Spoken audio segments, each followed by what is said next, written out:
we are going to be joined now by Lavora Barnes. She's the chair for the Michigan Democratic Party. Thank you for being with us. It's my pleasure to be here, Ronnie. Thanks for having me.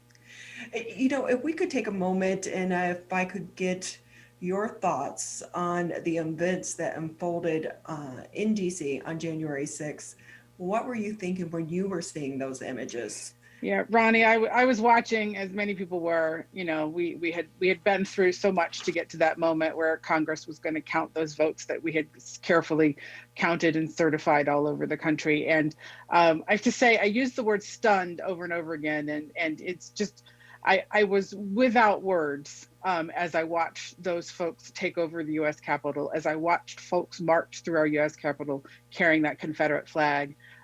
That has never been in that Capitol before. It was a rough day for this country and a really hard day for me and my family as we watched it. I never imagined that I would be at home texting our members of Congress to check on their safety as they tried to do their jobs on behalf of Michiganders and of the nation. It was a hard, hard day. It was really hard to watch. And even after then, we're hearing about some of our elected leaders going out and buying bulletproof vests and helmets. It's like, how did we get here? Right. How did we get here? How did we allow ourselves as a nation to land here? And I will say, as we sit here together on MLK Day, and a National Day of Service, that many of us who have operated and lived, particularly in brown and black skin in this nation, we will say that some of this was not a surprise. Right. And I think that, these folks telegraphed what they were going to do at the Capitol with what they did at Michigan's Capitol before. They marched into that Capitol carrying weapons and made our members feel unsafe. Some of our Michigan members have felt unsafe going to work at their jobs for a very long time now because of this sort of behavior. And, there was a plot to kidnap and kill our governor. All of this happened here in Michigan long before what happened on the 6th in Washington, D.C. So many would say that we could see this coming because we saw it here in Washington. And all of it, fomented by a president who will at this moment do and say anything to try to hang on to power and to build a legacy that he has not bothered to build in the 4 years that he has been president of the United States. It's shameful. Are you anticipating any more violence this week as Biden is sworn into office? I have to say, if you've seen any of the video from what's happening right now in the nation's capital, we are ready. This group of National Guards troops and others who have set up barriers and have set themselves up in the nation's capital are ready. It looks to me like for anything. And I think that if there were groups who were planning violence there, they probably are rethinking that given the military presence that is there right now. I don't know what to expect this week. I've been telling everyone I've talked to just stay safe, stay home and stay safe. There's no reason for folks to be trying to get to the Capitol. This inauguration is going to happen and we're going to watch it safely from our homes. And I think that's just the best advice we can give everyone as we work through this. So how do the Democrats go about trying to heal our country right now? Because we're in the middle of a pandemic on top of all of this. Yeah, on top of all of that, President-elect Biden and Vice-President-Elect Harris have a tough job ahead of them. But what I know about both of them is that they know how to heal. They know how to reach across the aisle and get work done. And we're going to have very quickly after they're inaugurated, a series of executive orders and other things that will roll out meant to begin to tamp down all of the anger, all of the vitriol, and of course to take care of this virus that we've been dealing with and to make sure that this vaccine rollout gets faster and better for all of us and all of those things. I think that, we're asking Joe and Kamala, as I like to call them, to do big work here, but I know they can do it. I know that a lot rests on their shoulders, but they are strong and they are smart and they are going to be able to handle it and lead us through this. But what if they're not able to do it? Are we putting too much on their shoulders? Because one thing too for the Democratic Party, we've heard pretty much every time the governor has had a press conference, she's been able to use President Trump as a person to point the finger to. So now he's not going to be there to be able to do that. So Sure. What if Democrats can't get this done? Because it's not an easy task that they're faced with right now. Nothing about this is easy. And one of the things that we as a nation, as a state, are going to have to realize is that it's going to take time. They can't fix all of the problems that have been created by these past 4 years in days. It's going to take time. But what we're going to see very quickly is movement toward that change. And here's the other thing. It's not just on Joe and Kamala. It's not just on Governor Whitmer. It's on all of us. We all have to step up and help sort of tamp down the anger, the vitriol, the rhetoric, and be better citizens of this country. It's on everybody, not just them. So with us right now, Lavora Barnes, she's the chair for the Michigan Democratic Party. With that, we saw a huge effort this past election to get people out to vote. We are seeing more younger individuals starting to get involved in the political process. Do you think that's going to be a positive that's come out of this trying time? Absolutely, it absolutely is. And I think that we have taught folks several things, including that their vote does indeed matter. When you stand up and you drag your friends and your family to the polling places with you, you can make a difference, because we did make a difference in this cycle and make a change here that was much needed for this country. And I am thrilled by the number of young folks who have stepped up to get involved, and the folks who aren't so young, who hadn't been involved, who have become involved because of what they've seen happen over the past 4 years. Our goal is to keep them involved, to keep them interested in the political process, and to make sure that they vote again in 2022, because there's always another election around the corner. Oh, it is, these people, you're constantly campaigning. Just because we got through a presidential, we also have our local elections as well.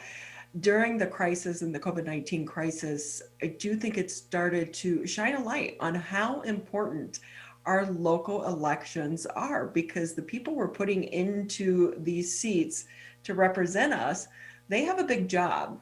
And, for a lot of people, they'll say, oh, I only vote on presidential years. But I think people are starting to see, no, we need to vote and take time and be educated on the people that we're voting for as well. Not just, oh, that's a woman. Oh, that's an Irish name. We know people do that. Yes, they do. And you're right. And so much about what happens in our day-to-day lives is impacted by the folks we elect locally. These local elections are so important. And I know so many people, as you said, they pay attention to that presidential every 4 years. And part of our job and the job of our elected officials to get folks to understand the importance of participating in every election, not just that every 4-year election. The decision about whether or not you have a stoplight, or the decision about how your roads get taken care of, or the decision about how your water gets cleaned, that happens locally. And those are decisions that are made by people that you may not have actually participated in the election of, and that has to change in order for you to actually get the representation you want. You have to show up and vote every time. And that means you vote every year. And there are elections here in Michigan every year. There's always someone to vote for, and you have to participate, and you have to educate yourself. You have to take the time to get online or go to a meeting or get on a Zoom call and learn something about the folks on the ballot. Lavora Barnes joining us on the Oakland County Megacast. She is the chair of the Michigan Democratic Party, joining us today on the program. And you talk about needing to make progressive change, and an effort needs to be made by everybody in order to cool the tensions that are currently in our political arena. And part of that is a responsibility to check those that are within your own political party, for us to not be as hardline partisan and my team versus your team, as we've seen in recent years, during the Trump administration especially, but even before that, leading into the Trump administration. And we've seen in recent times that checks have been made from Democrats toward Democrats in the state of Michigan with harsh rhetoric that's unproductive. And the same calls are being made now on a national level and a state level toward those members of the GOP that have been spouting unfounded rhetorics of election fraud, or have been fanning the flames of radical people on the very far right that ended up perpetrating the violence that we saw on January 6th, and of course the violence that we saw previously in the state of Michigan, including the plot to kidnap the governor.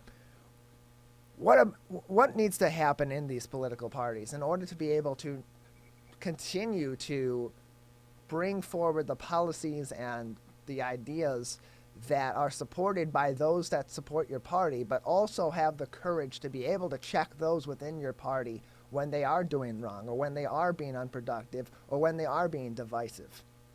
Yeah, it's a really great question you're asking, because it's a tough spot to be, and I completely understand it, when members of your party have gone too far and they need to be checked. But you know what? This that just happened is so far beyond party. Like, this was about the state of our nation, the state of our democracy. And if you can't have the courage to step up and say, this has gone too far, then perhaps you don't deserve the microphone that you've been given.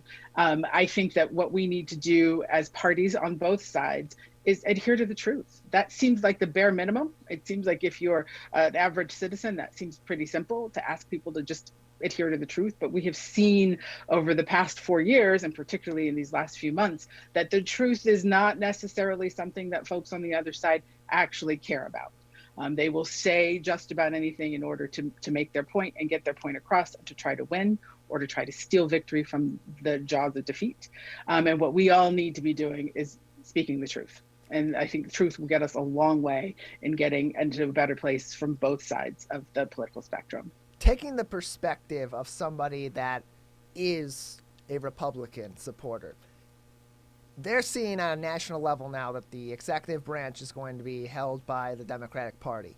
Both chambers, both the House and the Senate, are going to be in the majority with the Democratic Party. And a lot of people that are Republicans, that are moderate Republicans, and those that are a little more leaning toward Trump Republicanism, although in a moderate sense, may be concerned with that amount of power at the national level. What are you hearing from within the Democratic Party on the national level, from those Michiganders from the Michigan Democratic Party that are working in Congress and are going to be working in the executive branch, about the efforts that will be made from those in the Republican Party on the the Democratic Party on the federal level to reach across the aisle and to keep those conversations open, especially in these times right now where we have so much political turmoil in between the parties, and there seems to be still so much of a clashing between Republicans and Democrats.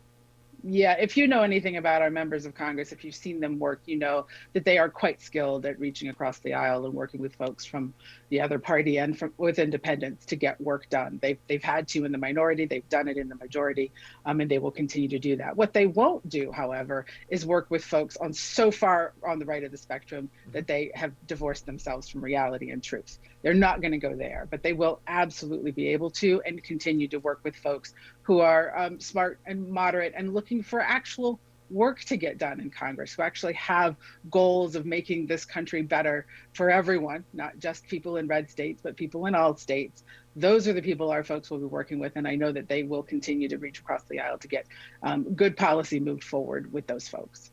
Yeah, we've fortunately seen in recent weeks, especially coming out of such unfortunate events, that there has been that reaching across the aisle from Democrats to Republicans and from Republicans to Democrats. And we have great representation in our government from the local area, and people like Brenda Lawrence and people like Gary Peters and Debbie Stabenow, people like Andy Levin. And then even on the other side, on the Republican Party, people that have stood up and been courageous recently, like Representative Meyer, who were able to say, listen, I'm here supporting my own party. I'm a conservative Republican, but when I see wrong on my side, I'm not going to sit idly by and let that happen. And on top of that, there are ways that we can get our way, but also do things that are productive for everybody involved. And with that, President-Elect Biden, his incoming administration, have made a strong effort to say to those across the aisle, those that did not vote for him, even within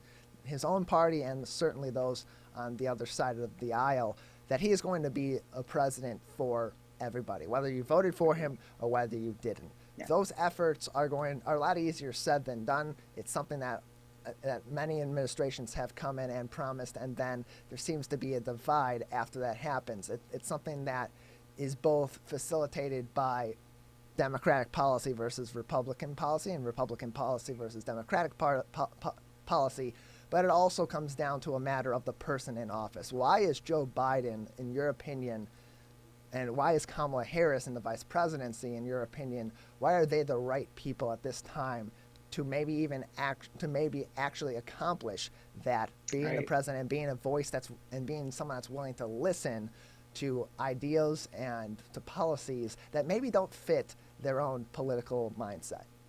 right? You know, Joe Biden spent years in Congress himself, and then as vice president, he knows these institutions better than most anybody. He has relationships with folks who have been who are in leadership and have been in these institutions for years, and these relationships, I think, will make a huge difference in his ability to reach across the aisle, to talk to folks from across the aisle, and to get actual policy made. You know, they're not coming in. Harris and Biden are not coming in with Democratic policies or Republican policies. They're coming in with American policies. They have a plan for this nation, this entire nation. And I think that once they have presented the fullness of that plan, and we're seeing pieces of it already, I think many Americans from all sides will recognize that this is a pair, this team that's coming into the White House is intent on making America better, to build us back to where we were and then take us beyond. And I think that as we watch them step into these roles where they will be comfortable because they have led before and are not afraid to step up and lead even on tough issues, we'll be all very pleased and comfortable with where they take us. I think a lot of people, and we're joined by Lavora Barnes, the chairperson of the Michigan Democratic Party here on the Oakland County Megacast. And Lavora, I think a lot of people are concerned with those that continuously get reelected becoming career politicians and maybe over time focusing more on reelection and less on their actual political and moral values.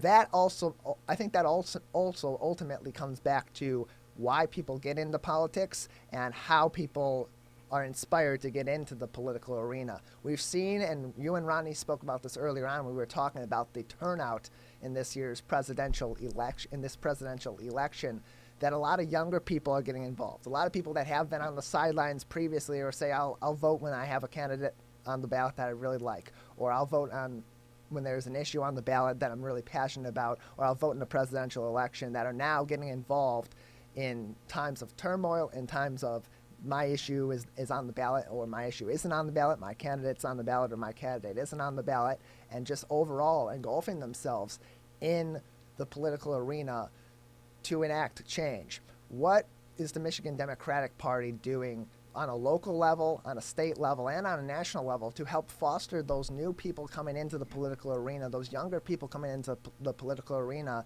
to be ready for a career in politics, to represent their local government, in state government, and federal government, but hold on to those values and maybe have a different vision as they approach their career potentially in Washington or in Lansing or in our local municipalities? It's a great question. You know, we do an awful lot of training and outreach to folks to get folks involved in politics, even if you start at the precinct delegate level, which is an elected position, but is sort of like that entry level elected position within both parties. And it's our goal to reach across and get people involved at all those levels all over the state. You know, we worked hard to get folks running in races all over in all 83 counties, all the way down the ballot, because we know how important it is to build that bench of folks who will start out as young folks who are new to this, but who will grow into being the next state representatives, state senators, and all the way up. But if we don't start getting folks involved locally early as young folks, they don't recognize the value of a career in service to their nation, to their state, and to their community, and then turn that service into an elected office. And I tell folks all the time, you don't have to run for office to be of service, but know that when you do run for office, you are running for a position of service. And I think that we continue that conversation and offer folks up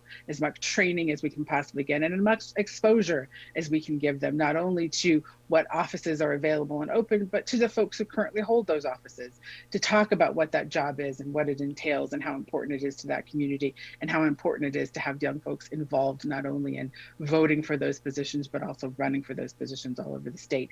And also not just youth, but diversity. You know, we spend a lot of time talking about, you know, the year of the woman and how many women ran, but we also ran a lot of people of color. And it's so important that we reach out and make sure we're getting young folks of color involved. We're going to make sure our young folks in the LGBTQ community are involved and are running for office and stepping up to lead, because that's how we make positive change all the way up, is when we start locally and build from there. And so we will continue to do that work, starting locally and building up from there. Yeah, representation is so important, yeah, especially in the political arena, because if you have so many people that are from similar backgrounds, albeit with some differences there, whether it be socioeconomically or in proximity to one another, West Coast, East Coast, Midwest, or Southeast, whatever the case may be. When there's so many similar people in representative government, it's less representative. And so we had the pleasure earlier on of talking with Dave Garcia, the executive director from Affirmations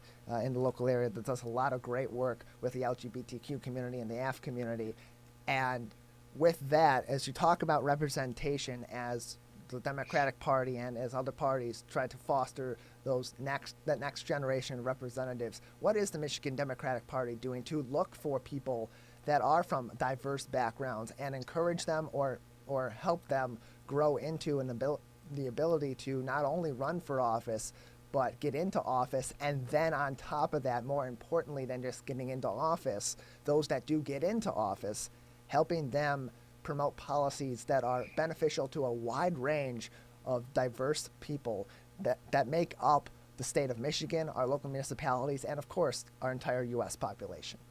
Right, great question. So we have, first I'll tell you that we have, as part of the party, several member caucuses, and these are groups of folks who represent generally underrepresented groups within our party, but sometimes it's just groups within our party who work hard to recruit and work with candidates and help them become more familiar with the process, help them get involved in the process, and then support them as candidates. And support means, volunteer, but also donate money, because we all know politics, running for office costs a little bit of money.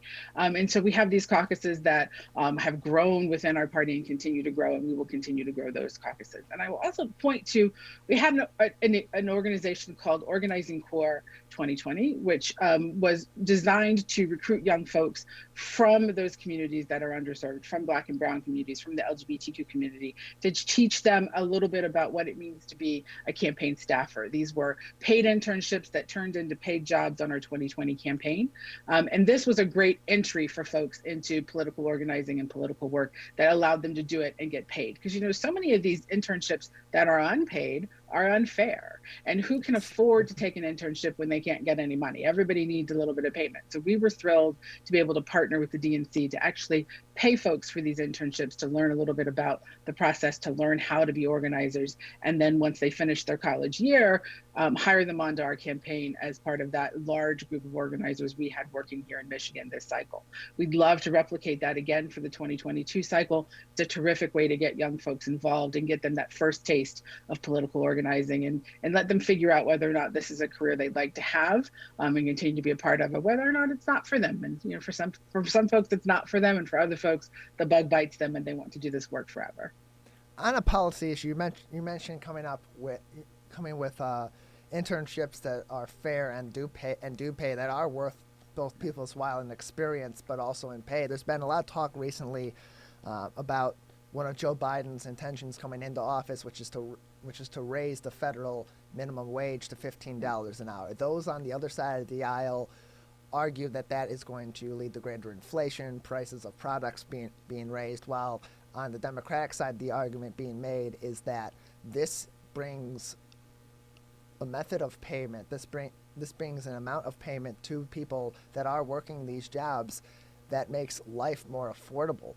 So from your party's perspective, speaking to those in the opposition, those on the Republican side of the aisle, or those even on the Democratic side of the aisle that may oppose that policy, why is that such a focus going into the Biden administration from the Democratic Party, and how would a raised minimum wage benefit those that are in minimum wage positions to live a better life in our modern society?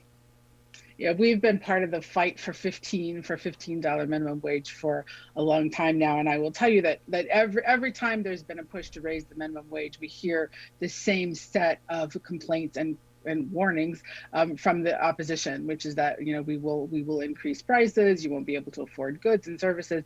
But the way we do this is actually for corporations to stop taking so much profit, for corporate leaders to stop taking such large salaries. If you look at the gap between what the top earners in some of these corporations make and what the bottom earners make, it is ridiculously wide. And $15 an hour, it sounds like a lot of money when you say it to folks who are making $7 an hour, and I'm thrilled about that and want them to make $15 an hour. If you think about giving folks a living wage that allows them to be able to pay their rent, put food on the table, and get their prescription drugs picked up and paid for, $15 an hour will just barely cover it. So it is, in my mind, the minimum we should be doing for folks. And once we get to that minimum, we need to be fighting to go higher. We need to make sure that we have all of our workers in this country and in this state able to pay their bills and take care of their families without a struggle, without worrying each and every paycheck whether or not they have enough money to make it. Simple. Lavora Barnes joining us on the Oakland County MegaCast. She is the chairperson of the Michigan Democratic Party, joining us today on the program. And Lavora, much like we saw in 2016 with a sort of red wave across the nation and even here in the state of Michigan, in 2020 was very much a blue wave. We saw the turnout, as you mentioned, much higher than it has been before, a record number of votes for candidate Biden at the time as he became president-elect, as there was also, if you were to just focus on President Trump's numbers, a record number of votes for him as well in comparison to previous elections. The turnout in this election on both sides of the aisle was much greater than it ever has before. But now that the presidential election is in the rearview mirror, now that we're going into a new administration and we're looking forward to 2022 and 2024 and beyond, what is the Michigan Democratic Party doing? What efforts are in place or being planned to keep that political momentum moving, to keep that inspiration moving forward so that people continue to participate even in a year that maybe, hopefully, in the years forward that are hopefully not as contentious as we've seen in recent times? Right. Well, we continue to have elections that folks should be paying attention to, not just jumping to 2022, but, in 21, Yes. Mayors and other local officials are going to be on the ballot here in Michigan as well. We know that we've got a great group of folks who are volunteers ready to pick up the phone and call voters again. And once we're able to do it again, get back out on the doors and have conversations in communities. And we intend to continue those conversations all the way through 21 and 22. We're not going to stop. What we saw after 2016 was a huge influx of volunteers who were ready to have conversations, knock doors, make phone calls. And we started that process very quickly after that election in 2017 and 2018. And we saw the results of that in the elections in 2018 and then again in 2020. So we know that it's important for us to continue doing that work, to continue our 83 county strategy where we've got folks ready and able to talk to voters about the issues that are important to them, to talk to voters about the importance of voting in these elections, to talk to voters about our candidates. So we're going to continue those conversations and nonstop. We can't stop. There's no more rest period. There's no more off year. We continue working as a party straight through until the next election and then beyond. Michigan Democratic Party Chairperson Lavora Barnes joins us today on the Oakland County MegaCast. Lavora, we've enjoyed having you on. Thank you very much for joining us. Before we let you go, is there anything else that you'd like to touch on or any other information from the Michigan Democratic Party that would be important for our audience to know? No, just an invitation to anyone who's interested in volunteering. Come to our website, michigandem.com. There's a spot to volunteer. There's a spot to join the party. And of course, there's a spot to donate. And we thank you for your time.